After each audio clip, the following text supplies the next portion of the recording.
Namaskar Mandali. Today we are going to make a very simple and delicious dish.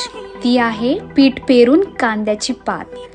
It's super easy to make and personally I love it. You all should definitely add this to your diet. ही खरंच खूप healthy आहे. तुम्ही हे चपाती किंवा भाकरी किंवा तुम्ही सुक्कही खाऊ शकता मस्त लिंबू पिळून. So मंडळी, please try it out and let me know if you like it.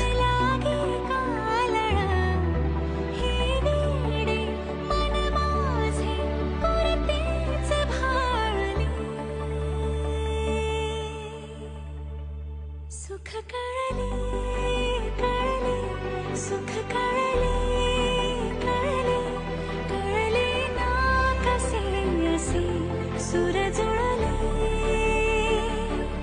सुख